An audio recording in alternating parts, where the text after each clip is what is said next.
Bayangin ada bahan yang nggak meleleh, nggak ninggalin setetes air pun, langsung menguap ke udara gitu aja. Dia bisa membekukan apa aja dalam hitungan detik, bikin kabut putih tebal yang merayap di tanah, bahkan bisa bikin hidup berhenti kalau lo nggak hati-hati. Dry ice, ini bukan sekedar dingin biasa. Ini kekuatan alam yang bisa dikontrol, yang udah berhasil dijinakan manusia.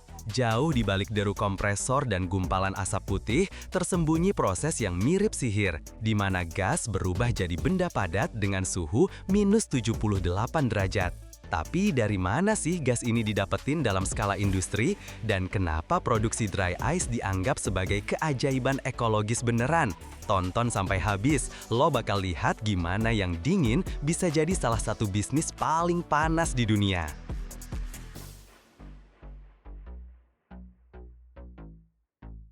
Es kering industri itu sebenarnya cuma bentuk padat dari karbon dioksida yang beku di suhu ekstrim minus 78,5 derajat Celcius.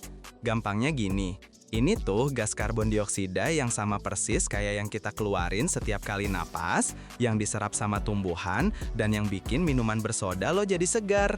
Beda sama es biasa yang kalau meleleh jadi air, es kering punya kemampuan keren banget, sublimasi. Dia langsung berubah dari padat jadi gas, nggak lewat fase cair sama sekali. Makanya disebut kering, dia nggak ninggalin genangan air, tapi langsung menguap jadi gas yang nggak kelihatan. Kemampuan unik ini yang bikin dia bisa langsung ngedinginin dan menguap tanpa sisa. Jadinya dia kepake banget di puluhan industri.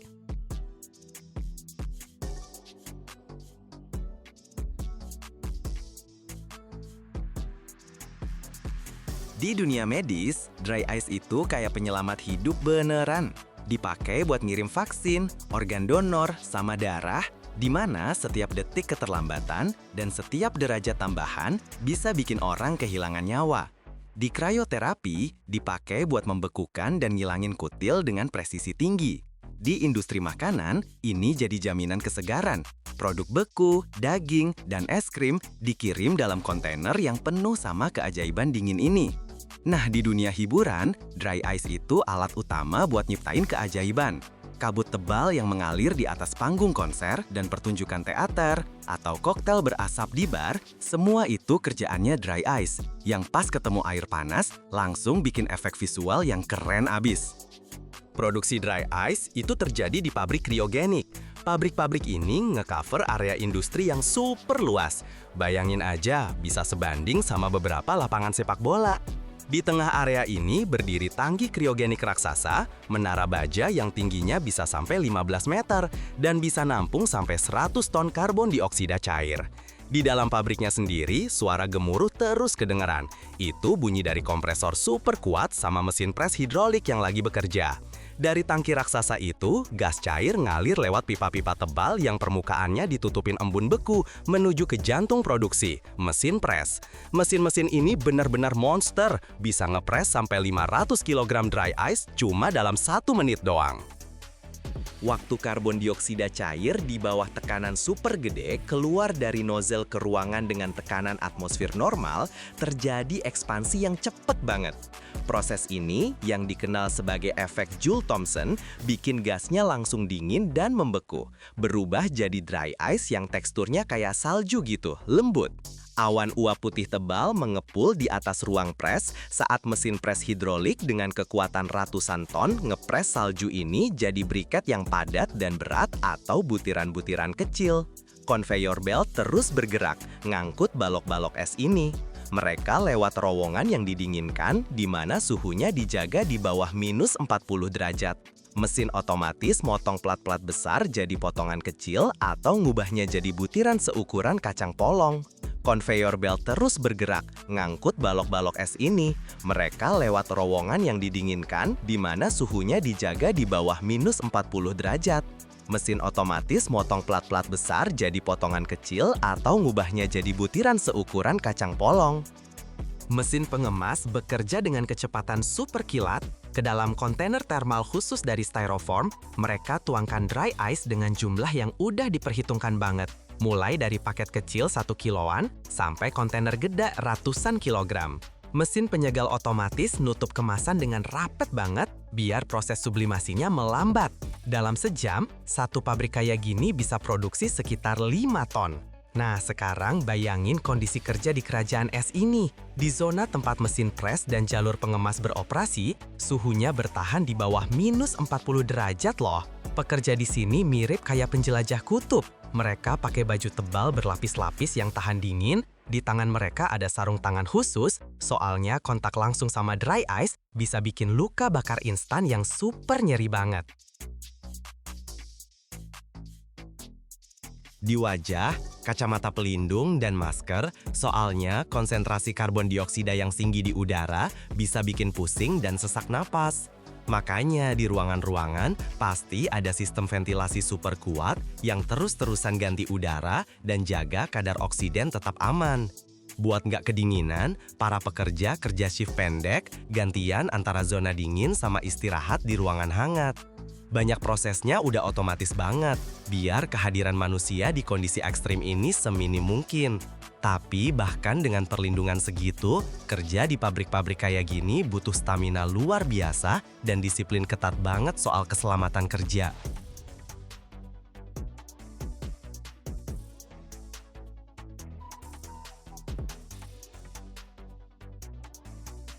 Terus, dari mana pabrik-pabrik itu dapetin CO2 dalam jumlah segede itu? Rahasianya, mereka nggak memproduksi CO2 khusus, mereka ngumpulinnya.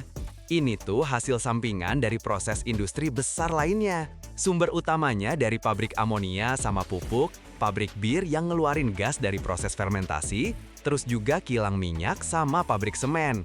Daripada buang gas CO2 ini ke udara, mereka nangkapnya pakai alat khusus. Habis itu, gasnya dibersihkan bertahap dari kotoran, dikeringin, terus dikompres pakai tekanan tinggi sampai jadi cair. Proses ini contoh banget dari simbiosis industri sama ekonomi sirkular, di mana limbah dari satu produksi jadi bahan baku berharga buat yang lain.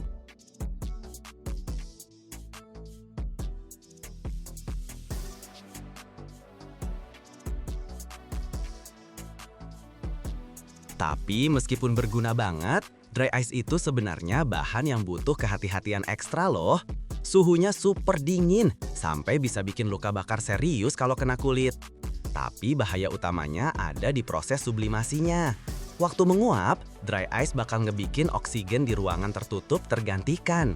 Kalau kalian ada di ruangan tanpa ventilasi yang lagi nguapin dry ice dalam jumlah banyak, bisa-bisa sesak napas. Ada kasus tragis di mana orang-orang sampai meninggal keracunan karena pakai dry ice buat bikin efek kabut di kolam renang tertutup.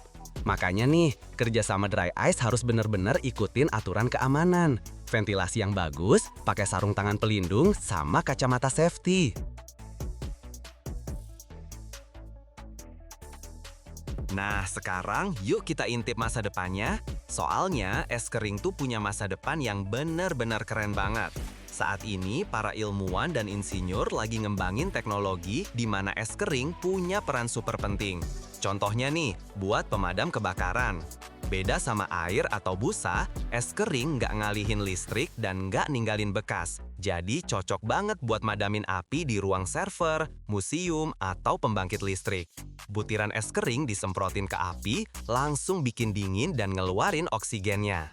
Terus ada lagi yang namanya pembersihan kriogenik atau blasting. Butiran es kering super kecil ditambakin dengan tekanan tinggi ke permukaan yang kotor. Begitu kena permukaan, langsung menguap dan ledakan mikro dari gas yang meledak tiba-tiba literally ngerontokin kotoran, cat, atau karat tanpa ngerusak permukaannya sama sekali. Tapi prospek paling fantastis itu adalah terraforming planet. Para ilmuwan beneran lagi ngebahas kemungkinan pakai karbon dioksida yang dalam bentuk padat nutupin kutub Mars buat bikin atmosfer. Dengan melelehin es kering Mars pakai ledakan nuklir atau cermin raksasa, kita bisa memicu efek rumah kaca yang bakal ngehangetin planet itu dan bikin layak huni. Jadi material dingin yang ngebul ini, yang sekarang kita pakai buat ngedinginin minuman, suatu hari nanti bisa jadi kunci buat ngubah planet merah jadi rumah kedua kita. Ini buktiin bahwa bahkan benda yang kelihatan paling sederhana sekalipun, nyimpen potensi nggak terbatas yang masih harus diungkap sama umat manusia. Setiap tahun di dunia diproduksi lebih dari 500 miliar botol kaca. Jika disusun dalam satu garis, botol-botol ini bisa mengelilingi bumi lebih dari 3.000 kali. Ini adalah gunung material mengkilap dan rapuh yang bisa selamanya tertinggal di tempat pembuangan sampah, membentuk gurun kaca selama ribuan tahun. Namun, sebagian dari material ini mendapat kesempatan kedua, ketiga, bahkan kesempatan ke-100 untuk hidup kembali. Bagaimana sebenarnya botol limun biasa yang dibuang ke tempat sampah, melewati api dan neraka mekanis, untuk kemudian menjadi kembali kristal bening dan siap digunakan? Di balik ini semua, terdapat proses teknologi yang luar biasa besar, yang dalam hal ketepatan dan skalanya, tidak kalah dengan program antariksa. Jika Anda menonton sampai akhir, Anda akan mengetahui rahasia utama, mengapa kaca disebut sebagai material abadi yang mampu bereinkarnasi tanpa batas, tanpa kehilangan kualitas. Dan justru sifat inilah yang menjadikannya keajaiban sejati dalam bidang teknik dan ekologi. Perjalanan menuju kelahiran kembali kaca dimulai bukan dari pabrik, melainkan dari jalanan kota-kota kita. Daur ulang dimulai dari pengumpulan. Di negara-negara maju seperti Jerman atau Swiss, ini merupakan sistem yang terorganisir dengan baik, di mana setiap warga adalah bagian darinya. Kontainer khusus untuk kaca putih, hijau, dan coklat tersedia di setiap sudut. Lebih dari itu, di banyak negara Eropa berlaku sistem FUN, yaitu uang jaminan yang sudah termasuk dalam harga minuman. Dengan mengembalikan botol kosong ke mesin khusus di supermarket, seseorang mendapat stroke yang bisa digunakan untuk berbelanja. Ini mengubah pengumpulan sampah dari sekedar kewajiban menjadi aktivitas yang menguntungkan. Di wilayah lain di dunia, ada seluruh pasukan bayangan pengumpul, yaitu orang-orang yang menjadikan botol-botol yang dikembalikan sebagai sumber penghasilan utama mereka. Kaca yang terkumpul mengalir melalui jalur logistik, dari gerobak kecil hingga truk sampah raksasa, menuju pabrik-pabrik daur ulang. Disinilah, di lokasi yang bising dan berdebu ini, babak pertama kebangkitannya dimulai. Setelah berton-berton botol kaca tiba di pabrik, mereka menghadapi ujian pertama, yaitu pemilahan. Dan disinilah teknologi yang layak untuk fiksi ilmiah mulai berperan. Di atas ban berjalan yang lebar, mengalir beragam botol. Botol bening bekas air mineral, botol hijau bekas anggur, botol coklat bekas bir. Mata manusia tidak mampu mengikuti kecepatan ini. Karena itu, di atas ban berjalan dipasang pemindai optik yang bekerja berdasarkan teknologi sinar inframerah dekat. Sinar cahaya menembus kaca, dan sensor menganalisis bagaimana cahaya itu dibiaskan. Kecerdasan buatan dalam sepersekian detik menentukan komposisi kimia dan warna setiap pecahan. Pemilahan berdasarkan warna sangat penting. Hanya satu botol hijau saja dapat mencemari 1 ton bahan baku untuk kaca bening, memberikan warna yang tidak diinginkan. Setelah identifikasi, sistem memberikan perintah. Semburan udara bertekanan yang kuat dengan presisi bedah menembak pecahan yang tepat, menjatuhkannya dari ban berjalan ke dalam wadah terpisah.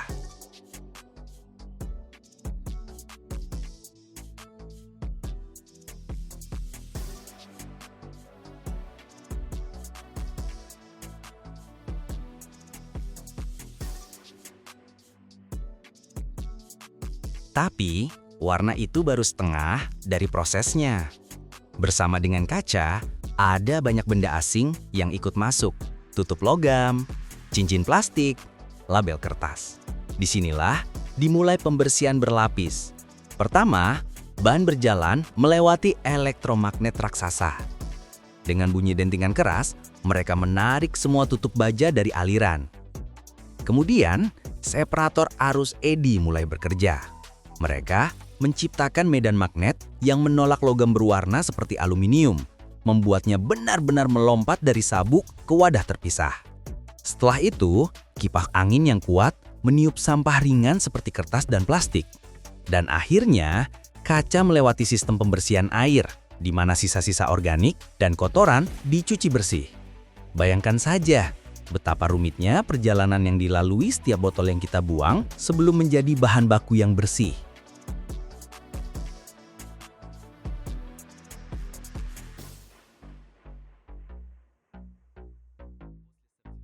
Setelah disortir dan dibersihkan, kaca dikirim ke eksekusinya, mesin penghancur.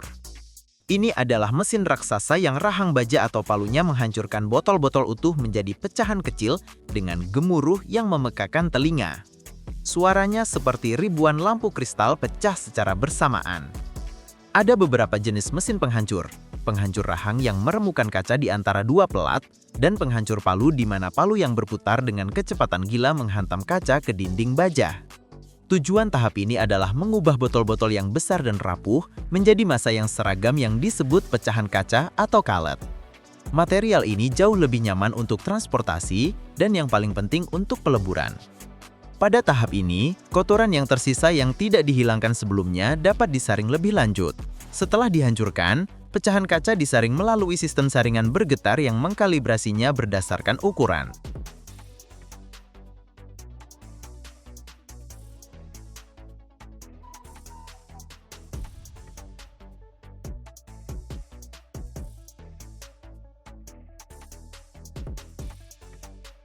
Bahkan setelah penghancuran, pecahan kaca masih bisa mengandung partikel mikroskopis logam atau bahan organik yang tidak terlihat oleh mata.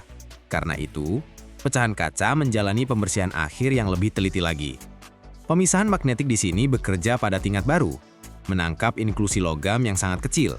Kemudian digunakan teknologi optik khusus untuk menghilangkan sisa-sisa keramik atau porselen yang terlihat seperti kaca, tetapi memiliki titik leleh yang berbeda dan bisa menyebabkan cacat pada produk jadi.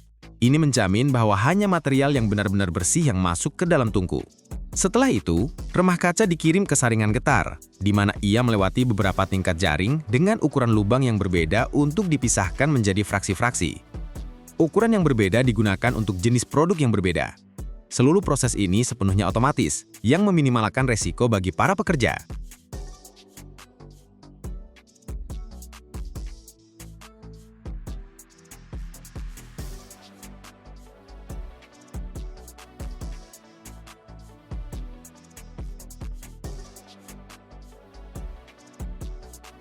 Setelah melalui semua tahapan pembersihan dan kalibrasi, pecahan kaca yang sangat bersih dikirim ke jantung pabrik, tungku peleburan.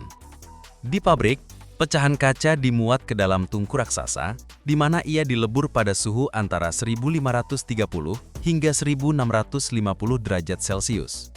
Pada panas seperti itu, kaca menjadi cair, kental, dan merah menyala seperti lava. Penambahan pecahan kaca dalam proses peleburan bukan hanya jenius dari segi lingkungan, tetapi juga ekonomi. Kaca daur ulang melebur pada suhu yang lebih rendah daripada bahan baku utama seperti pasir, soda, dan batu kapur, yang memungkinkan pengurangan konsumsi energi hingga 30%. Terkadang, sejumlah kecil bahan baku baru ditambahkan ke dalam lelehan untuk menyesuaikan komposisi kimia dan menjamin kekuatan serta kejernihan produk masa depan.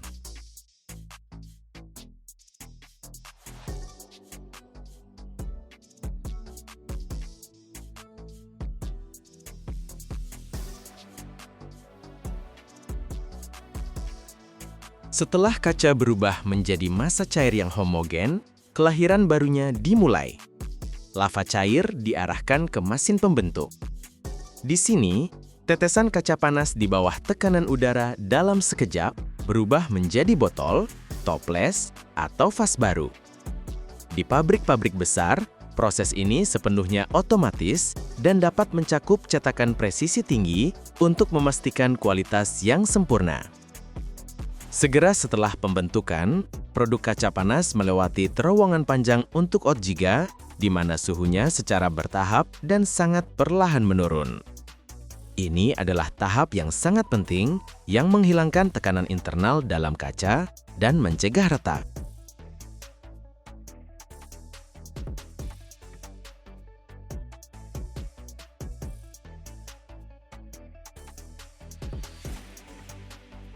Setelah pembentukan dan pendinginan, produk kaca baru mengalami kontrol kualitas yang sangat ketat.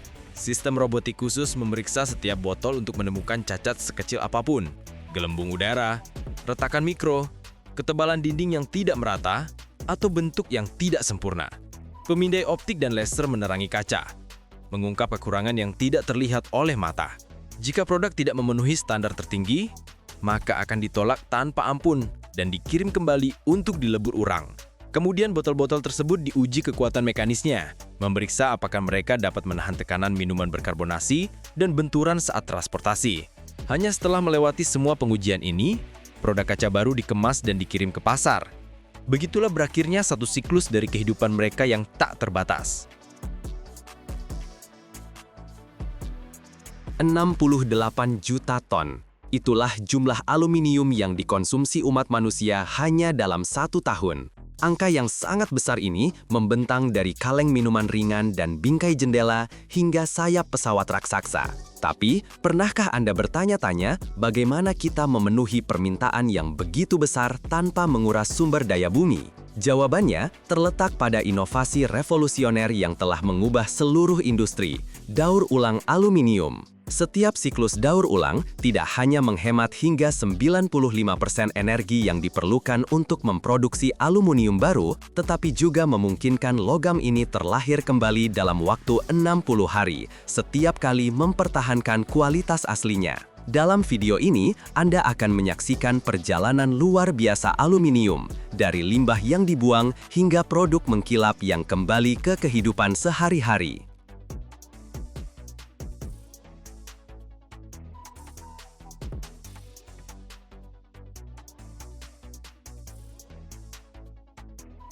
Tidak seperti banyak logam lain yang kehilangan kualitas dengan setiap siklus daur ulang, aluminium dapat digunakan tanpa batas tanpa kehilangan sifat aslinya.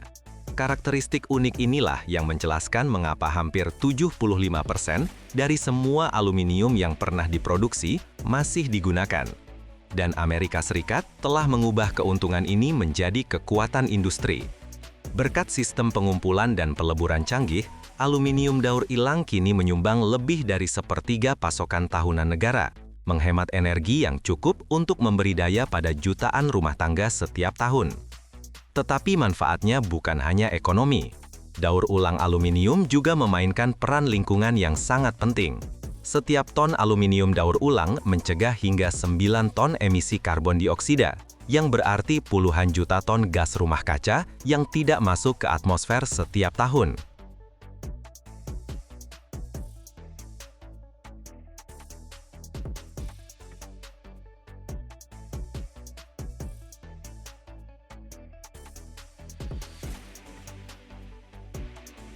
Perjalanan daur ulang dimulai dengan langkah yang mungkin tampak sederhana, tetapi pada akhirnya menentukan efisiensi seluruh proses selanjutnya, pengumpulan skrap aluminium.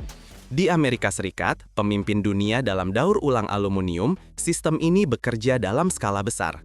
Setiap tahun, puluhan juta ton aluminium dikumpulkan dari sumber yang tak terhitung jumlahnya, menciptakan aliran konstan yang memberi makan industri. Yang membedakan aluminium adalah nilai ekonomi bawaannya sudah pada tahap pengumpulan. Kaleng aluminium bekas bernilai berkali lipat lebih tinggi daripada botol plastik, memberikan insentif kuat bagi individu dan bisnis untuk mengembalikan aluminium ke siklus produksi.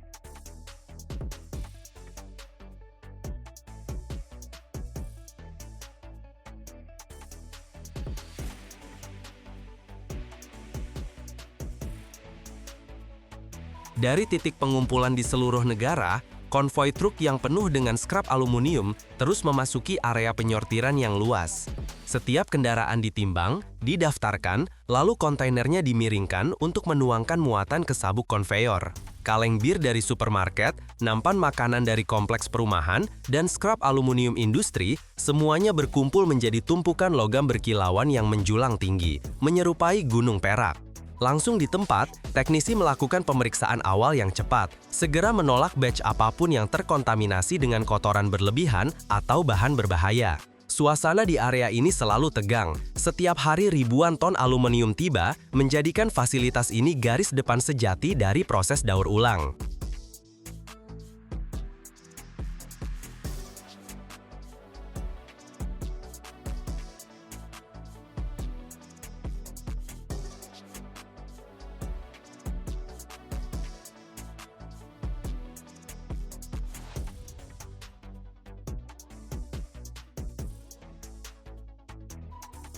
Di pabrik daur ulang, aliran skrap aluminium dimasukkan ke sabuk konveyor panjang yang bergerak terus-menerus.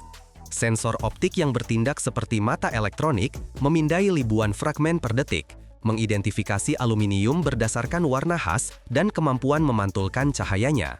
Segera setelah itu, magnet kuat menghilangkan logam fero apapun, sementara semburan udara yang dihitung dengan tepat meniup aluminium menjauh dari plastik, kertas, dan sampah yang lebih ringan. Melalui beberapa lapisan pemisahan, campuran limbah yang kacau secara bertahap berubah menjadi aliran aluminium yang lebih homogen, dikumpulkan dengan rapi dalam tumpukan perak yang berkilau. Sejak saat ini, aliran aluminium menjadi homogen secara kimia dan terkontrol ketat, siap untuk masuk lebih dalam ke proses daur ulang.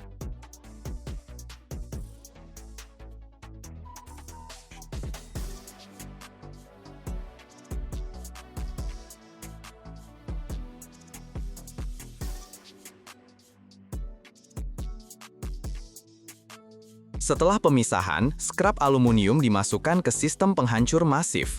Sabuk konveyor terus-menerus membuang kaleng bir, nampan makanan, dan skrap industri ke rol baja yang berputar berlawanan arah, dipenuhi gigi tajam. Dengan kekuatan penghancuran yang intens, logam langsung hancur, mengirimkan klik logam yang tajam yang bergema di seluruh bengkel. Hanya dalam beberapa putaran, ratusan kilogram aluminium tersedut ke dalam dan dihancurkan menjadi fragmen kecil. Sistem saringan bergetar mengontrol ukuran keluaran, memastikan semua aluminium yang dihancurkan direduksi menjadi ukuran seragam, menciptakan bahan baku yang stabil dan homogen untuk tahap berikutnya.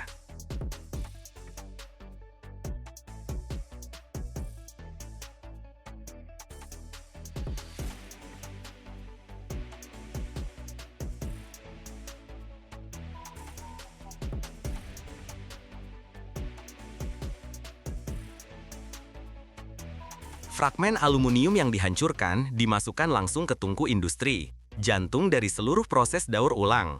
Tergantung pada jenis skrap dan produk akhir yang diinginkan, pabrik dapat menggunakan tungku reverberatori, tungku putar, atau tungku busur listrik. Suhu internal dipertahankan pada tingkat dari 660 hingga 750 derajat, yang cukup untuk melelehkan aluminium tanpa menguapkan komponen paduan yang berharga. Aluminium dimuat melalui lubang atas atau saluran miring, kemudian terus diaduk baik dengan bilah mekanus atau injeksi udara terkontrol. Sepanjang proses peleburan, sensor termal dan penganalisis kimia bekerja terus-menerus, memastikan setiap batch aluminium cair memenuhi spesifikasi teknis yang tepat.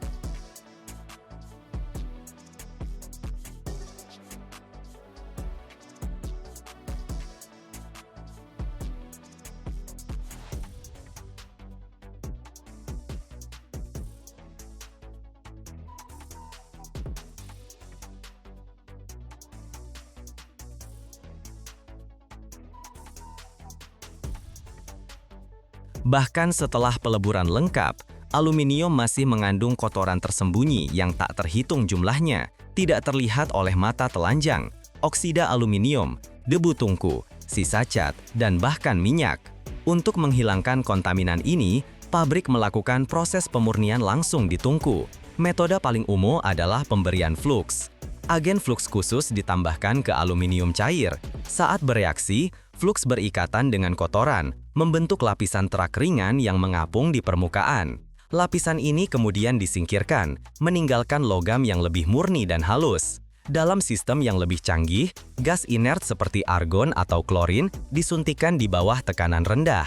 Gelembung mikro ini menembus massa cair, menangkap oksigen dan hidrogen berlebih dan membawanya ke permukaan.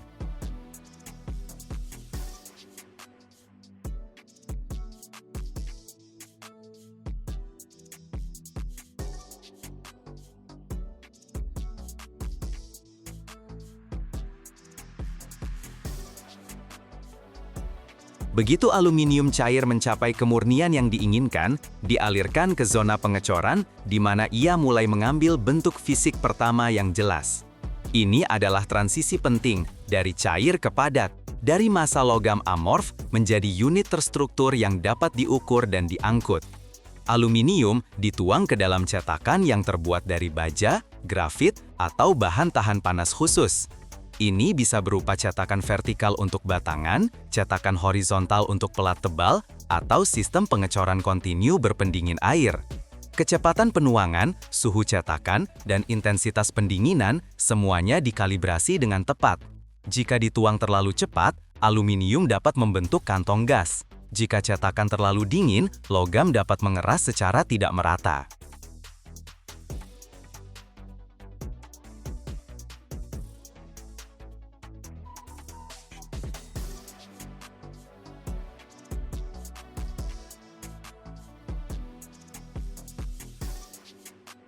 Begitu aluminium mengeras di dalam cetakan, sistem hidrolik dengan hati-hati mendorong logam padat keluar. Penjepit mekanis menangkap batangan berat yang seringkali memiliki berat puluhan kilogram, mengangkatnya dan menempatkannya di konveyor baja paralel. Suara gesekan logam bergema di seluruh bengkel pengecoran, sementara permukaan setiap batangan masih bersinar merah redup dari panas sisa. Satu demi satu, batangan diekstraksi sesuai irama kerja peralatan, berbaris rapi di sabuk bergerak. Sensor dengan cepat memindai setiap bagian, memeriksa bentuk dan dimensi. Dari zona pengecoran, barisan batangan aluminium padat memulai perjalanan mereka ke depan, sejajar sempurna seperti batu bata logam, menandai penyelesaian siklus produksi penuh.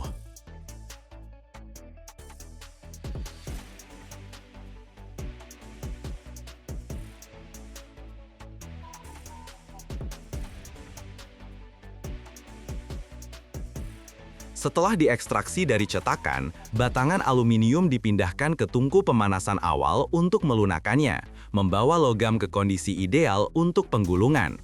Begitu batangan siap, ia melewati serangkaian rol baja yang berputar berlawanan arah, di mana tekanan besar meratakan dan memanjangkan blok aluminium. Proses ini diulang di beberapa pabrik penggulungan, dengan celah antara setiap pasangan secara bertahap berkurang. Hasilnya, batangan yang awalnya memiliki ketebalan beberapa sentimeter secara bertahap berubah menjadi lembaran logam tipis dan seragam. Pada tahap akhir, lembaran mencapai ketebalan targetnya, seringkali hingga beberapa 1/100 mm, dan bergerak maju sebagai strip kontinu, kemudian digulung erat menjadi gulungan besar.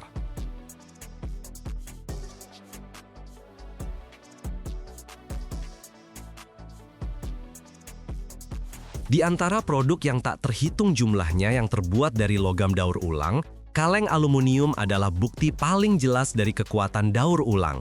Kembali ke rak toko hanya dalam beberapa minggu dalam bentuk yang benar-benar baru. Dari gulungan aluminium besar, proses pembentukan kaleng dimulai dengan mencetak lembaran tipis menjadi cakrang bulat datar. Cakram ini dimasukkan ke mesin pres tarik dalam, di mana dalam satu pukulan, logam diregangkan menjadi bentuk cangkir kecil. Kemudian, cangkir aluminium melewati serangkaian cetakan. Dengan setiap tahap membuat kaleng lebih tinggi dan dindingnya lebih tipis. Akhirnya, permukaan luar dihiasi menggunakan pencetakan rotografur berkecepatan tinggi, memungkinkan ribuan kaleng per menit mendapatkan label yang presisi.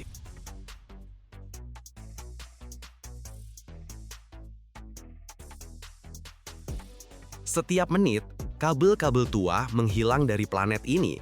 Ribuan kilometer dicabut dari dinding rumah, pabrik, dan mesin. Dan semua sampah ini berubah menjadi tembaga murni yang lebih berharga dari emas. Bayangkan, gulungan kabel yang kemarin masih tergeletak di tempat pembuangan sampah, hari ini meleleh di dalam tungku dengan suhu lebih dari 1100 derajat, lebih panas dari gunung berapi. Tapi yang paling menarik, tembaga bisa dilahirkan kembali tanpa henti. Jadi, apa yang memberi cahaya di kamarmu 20 tahun lalu, besok bisa saja berada di dalam mesin mobil listrik. Dan di akhir, saya akan mengungkap rahasia yang disembunyikan oleh logam ini. Dan itu akan membuatmu melihat tembaga dengan cara yang sama sekali berbeda.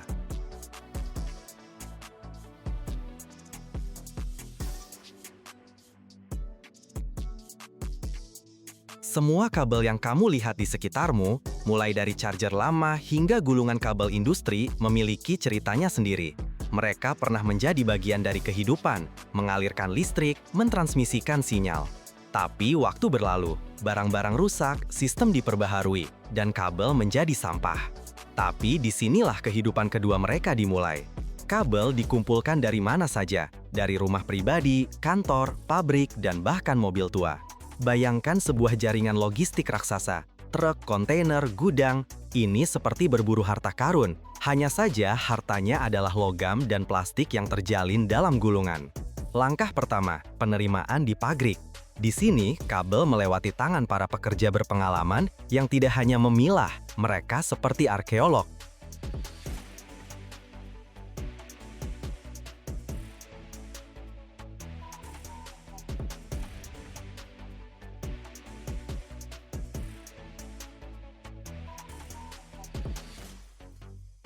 Proses ini sangat penting, karena dari pemilahan yang benar tergantung kualitas produk akhir. Jika berbagai jenis logam tercampur, ini akan mempersulit tahap-tahap pengolahan berikutnya dan membuat tembaga kurang murni.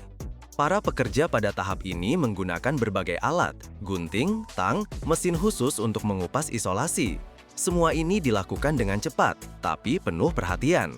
Setiap gulungan dibuka dibagi menjadi fraksi-fraksi.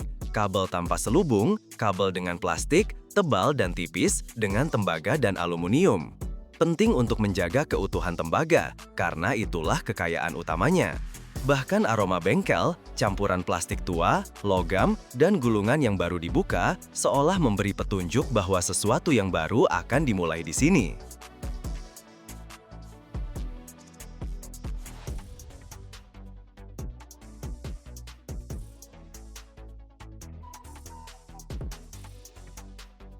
Gulungan-gulungan telah dibongkar, kabel-kabel telah diurai, tetapi keajaiban sesungguhnya masih akan datang.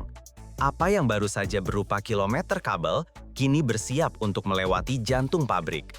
Mereka menyebutnya dengan berbagai nama, penghancur, shredder, naga bermata pisau.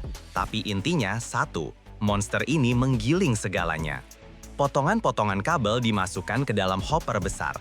Di dalamnya, ada poros-poros dengan gigi setajam silet. Mereka tidak memotong, mereka mengunyah. Tembaga, aluminium, plastik, semuanya retak, berderit, hancur berkeping-keping. Kabel yang telah dihancurkan masuk ke dalam mesin di mana hukum fisika berlaku. Gaya sentrifugal, getaran, aliran udara, magnet. Plastik ringan, ia terbawa oleh aliran. Tembaga berat, ia jatuh ke kompartemen lain.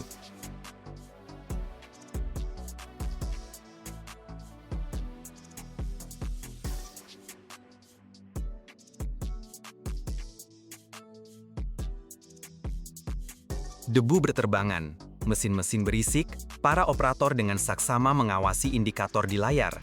Terkadang, di udara tercium bau logam yang dipanaskan, ozon, dan plastik. Ini bukan tempat yang paling romantis, tapi disinilah tembaga baru lahir, murni, siap untuk dianil, dilebur, atau ditarik. Dan seperti dalam dongeng-dongeng kuno tentang para alkemis yang mengubah lumpur menjadi emas, di sini juga ada formula-formula tersendiri. Hanya saja, alih-alih eliksir, ada sistem penimbangan, kalibrasi, dan pemurnian. Karena di dunia modern, keajaiban adalah teknologi yang disetel dengan baik.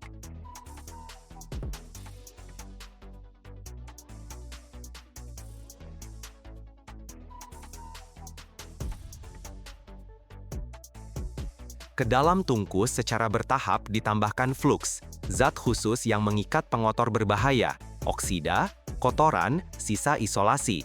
Mereka mengapung ke permukaan dalam bentuk kerak, terak yang gelap.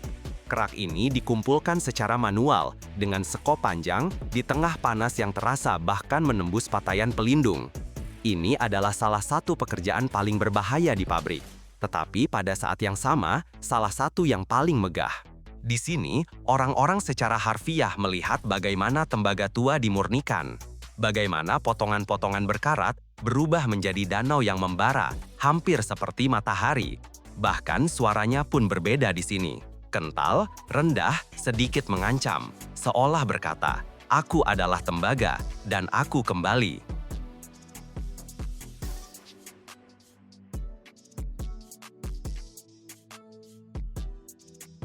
Ketika ingot panas telah membeku, tembaga belum tahu akan menjadi apa ia nanti. Masa depannya ada di tangan para insinyur dan operator mesin giling. Ingot-ingot diangkut ke bengkel penggilingan. Di sana, mereka dipanaskan kembali dan dilewatkan melalui roll-roll raksasa, seolah-olah meratakan adonan yang membara. Setiap kali lebih tipis, setiap kali lebih rata. Begitulah terbentuknya pita tembaga atau bilet untuk kawat. Kemudian, penarikan, drawing. Ini adalah saat tembaga ditarik melalui serangkaian lubang yang semakin sempit dan ia meregang, menipis, tetapi tidak putus. Di setiap lubang ada presisi baru, mikron baru. Semua ini agar pada akhirnya lahirlah seutas kawat yang tipis, fleksibel, dan berkilauan.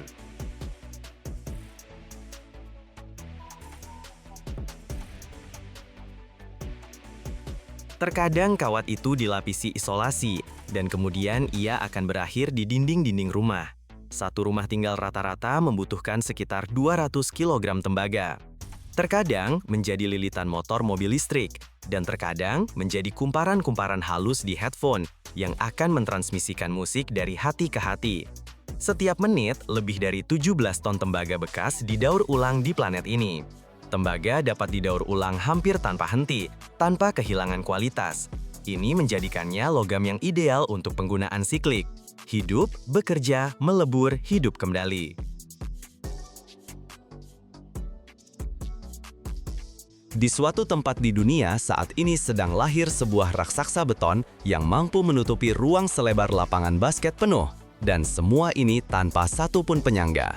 Bagaimana bisa pelat berongga yang ringan mampu menahan beban ratusan ton? Mengapa para pembangun mengatakan bahwa dalam pelat-pelat ini tersembunyi kekuatan otot baja?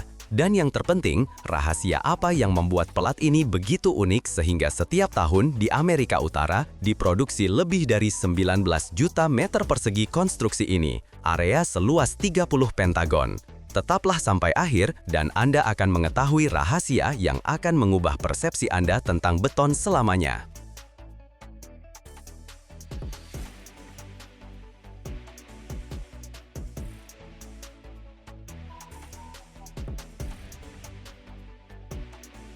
Mesin slip former merayap di atas meja pembentuk sepanjang 180 meter dengan kecepatan sekitar 1,2 meter per menit.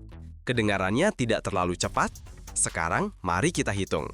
Ini hampir 61 meter per jam. Ini hampir sepanjang kolam renang Olimpik yang lahir dari beton dalam waktu kurang dari 1 jam.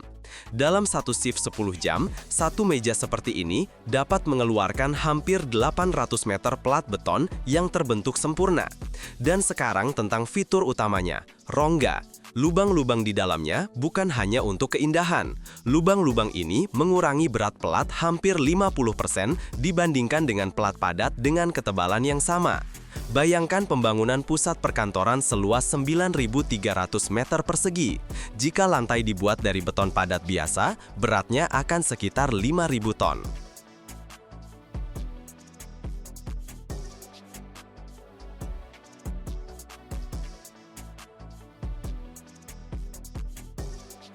Sedangkan dengan plat berongga hanya 3.000 ton. Kita baru saja membuang 2.000 ton berat berlebih dari bangunan. Ini adalah berat sekitar 500 gajah dewasa yang sekarang tidak perlu lagi ditopang oleh fondasi dan kolom. Ini memungkinkan seluruh struktur bangunan menjadi lebih ringan, lebih anggun, dan yang terpenting, jauh lebih murah. Tapi bagaimana pelat yang begitu ringan bisa menjadi kuat?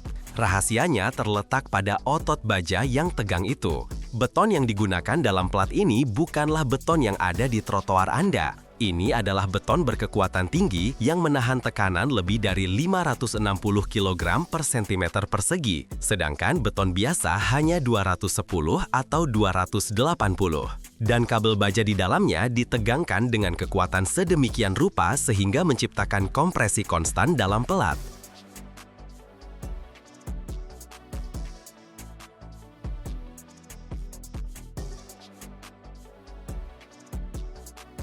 Itulah mengapa pelat-pelat ini sangat disukai untuk digunakan dalam pembangunan parkir, supermarket, dan kantor dengan tata ruang terbuka. Setiap tahun di Amerika Utara diproduksi lebih dari 19 juta meter persegi pelat lantai berongga. Angka ini benar-benar tidak masuk akal. Ini adalah area yang cukup untuk membangun 30 bangunan raksasa seperti Pentagon. Setiap tahun. Ini bukan sekedar material bangunan, ini adalah seluruh industri yang dibangun atas kecepatan, efisiensi, dan penggunaan sumber daya yang bijaksana. Semuanya dimulai bukan di molen beton, tetapi di landasan udara raksasa yang datar sempurna di dalam bengkel. Ini adalah meja pembentuk. Bayangkan jalur baja yang rata sempurna dan dipoles dengan lebar beberapa meter, tetapi panjangnya 120, 150, dan terkadang 180 meter.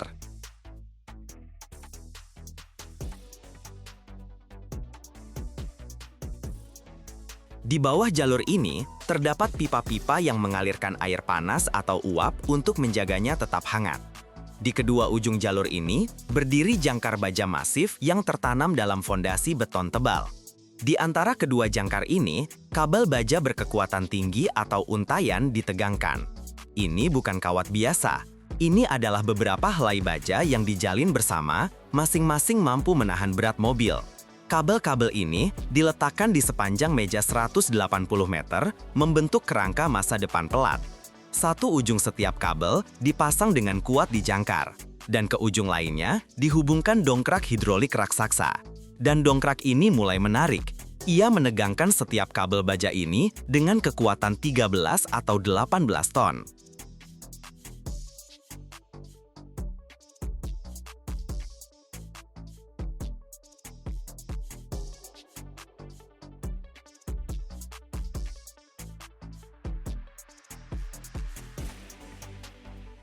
Otot-otot baja menegang, menjadi keras seperti senar gitar raksasa, dan menyimpan energi yang sangat besar. Inilah rahasia nomor 1, tegangan awal. Ketika kerangka baja sudah tegang, tokoh utama memasuki panggung, mesin pembentuk atau slip former. Ini adalah salah satu mesin paling menakjubkan di dunia konstruksi. Bayangkan makhluk aneh, pendek, bergerak sendiri yang perlahan merayap di atas rel di sepanjang meja panjang kita. Di bagian atas ada bunker besar tempat beton dituangkan. Tapi ini bukan beton cair biasa. Ini adalah yang disebut beton dengan slump nol. Beton ini sangat kering sehingga menyerupai tanah yang lembab. Dan mesin ini memulai perjalanan lambatnya.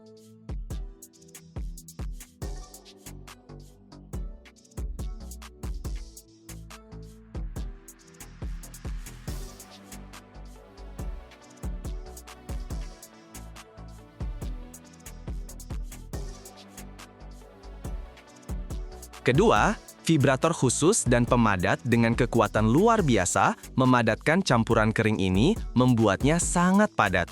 Dan ketiga, yang terpenting, di dalam mesin ada pipa pembentuk khusus yang bergetar melewati ketebalan beton, meninggalkan rongga bulat sempurna dan halus di belakangnya.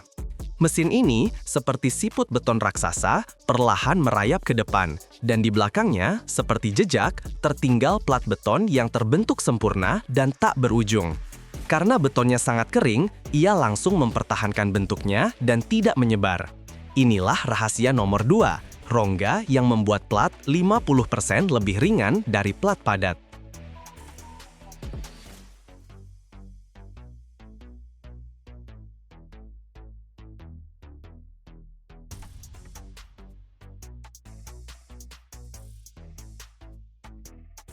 Ketika mesin mencapai ujung meja 180 meter, pekerjaannya selesai. Tapi, plat kita masih hijau dan lemah. Tibalah waktunya untuk perawatan spa. Para pekerja menutupi seluruh panjang pita beton ini dengan terpal isolasi besar. Uap panas dialirkan di bawah terpal ini. Ini menciptakan efek sauna yang secara drastis mempercepat reaksi kimia pengerasan beton. Dalam kondisi normal, beton membutuhkan waktu berminggu-minggu untuk mencapai kekuatan penuh.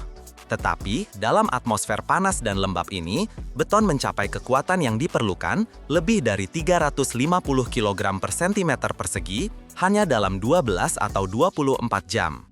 Ketika beton mengeras, tiba saatnya pembebasan. Para pekerja perlahan melepaskan tegangan pada dongkrak hidrolik.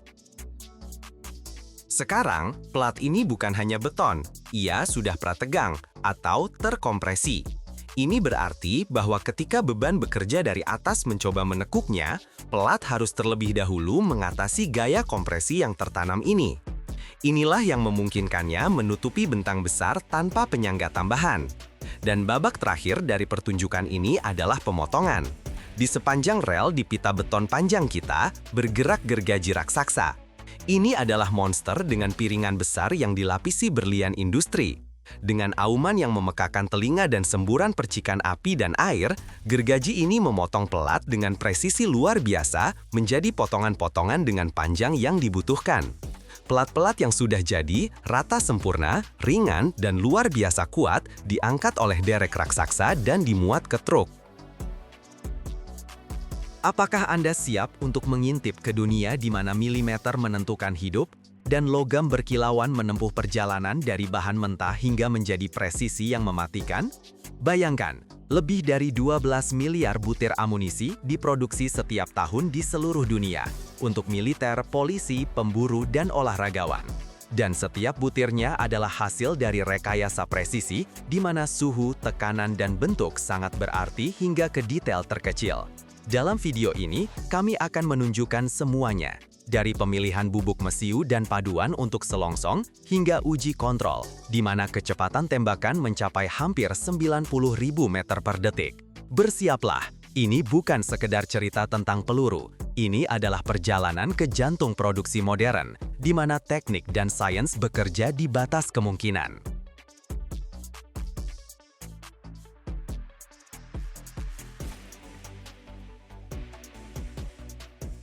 Ratusan juta butir amunisi setiap tahun keluar dari lini perakitan pabrik di seluruh dunia, dan setiap butirnya melewati lini kontrol dengan presisi hingga mikron. Material utamanya adalah kuningan, paduan dari 70% tembaga dan 30% seng. Kuningan ini dipesan dalam bentuk gulungan besar setebal sekitar 1,5 mm dan berat hingga 2.700 kg. Gulungan-gulungan ini dipasok oleh pabrik-pabrik metalurgi. Setelah tiba di pabrik, kuningan dibuka dari gulungannya di platform khusus dan dimasukkan ke mesin roll. Suhu logam pada tahap ini mencapai 315 derajat Celcius untuk membuatnya lebih plastis.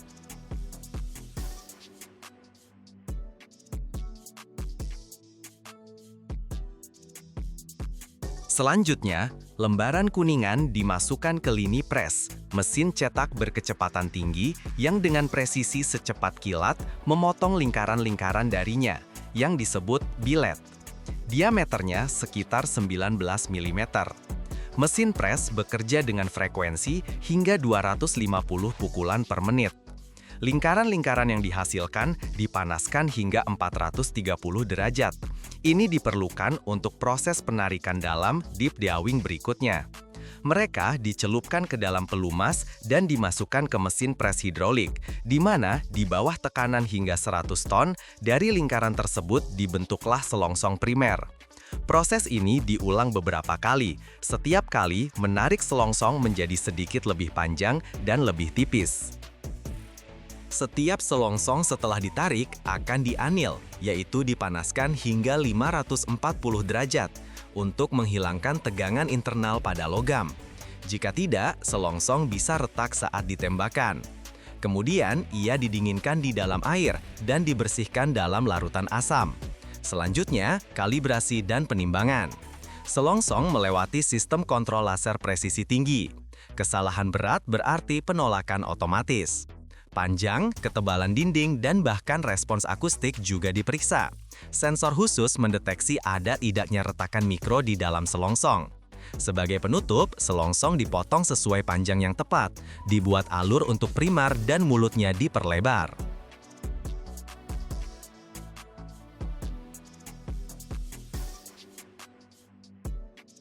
Tahap kritis berikutnya adalah pemasangan primer.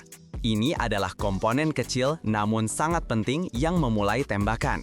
Primer adalah bahan peledak mini. Di dalam cangkir logam kecil terdapat detonator primer, biasanya berbasis timbal steve nut. Sebelum pemasangan, primer diuji kepekaannya. Di lini otomatis, setiap selongsong melewati stasiun primer, di mana mekanisme dengan presisi luar biasa memasukkan primer ke bagian belakang selongsong. Selanjutnya, bubuk mesiu. Jenisnya tergantung pada tujuan amunisi. Rata-rata, satu butir amunisi kaliber 223 Remington berisi sekitar 1,5 gram bubuk mesiu. Sebagai perbandingan, amunisi kaliber 45 hanya sekitar 0,4 gram.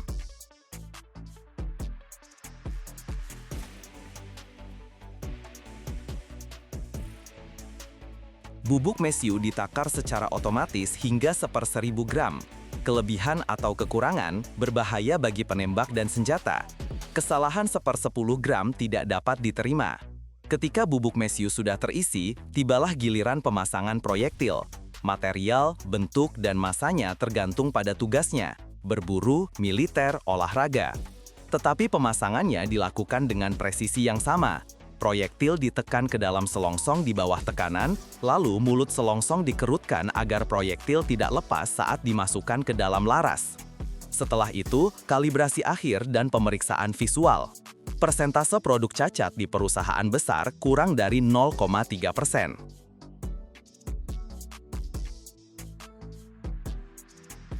Dan hanya setelah semua tahap pemeriksaan, kalibrasi, dan penimbangan akhir, amunisi masuk ke fase final, pengemasan. Pengemasan bukan hanya soal estetika, ini adalah masalah perlindungan, identifikasi, dan logistik. Amunisi secara otomatis disortir ke dalam nampan atau dimasukkan ke lini penimbangan, di mana batch dibentuk per 20, 50, atau 100 butir. Opsi termurah adalah nampan plastik dengan film pembungkus panas. Pasokan militer dikemas berbeda, dalam kontainer seng atau baja dengan tutup kedap udara. Di dalamnya ada lapisan anti korosi, label dengan kaliber, nomor batch, dan tanggal pembuatan.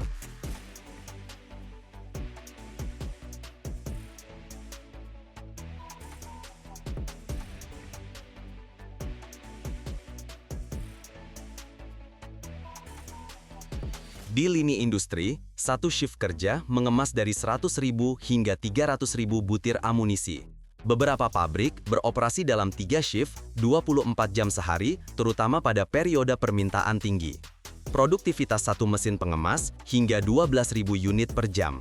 Di bengkel-bengkel yang menangani bubuk mesiu, primer, dan bahan peledak, lantainya antistatis. Ini adalah lapisan khusus yang mengalirkan muatan elektrostatis dari tubuh manusia atau peralatan ke tanah untuk menghindari percikan api. Selain itu, kelembapan di bengkel dijaga pada tingkat 40 hingga 60% yang mengurangi risiko penyalaan.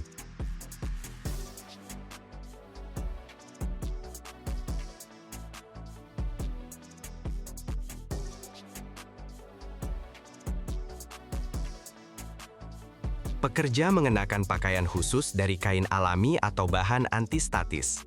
Dilarang memakai benda logam, jam tangan, atau perhiasan. Hanya spesialis bersertifikat yang diizinkan masuk ke area bubuk mesiu atau primer. Aksesnya tentu saja biometrik. Manusia tidak menyentuh bubuk mesiu dengan tangan. Semuanya terjadi melalui mesin-mesin kedap udara yang otomatis. Pembentukan primer, penakaran campuran peledak, penyegalan selongsong, semuanya diotomatisasi semaksimal mungkin. Setiap 45 meter, ditempatkan alat pemadam api bubuk dan sistem sprinkler. Personel menjalani latihan wajib setiap 3 hingga 6 bulan.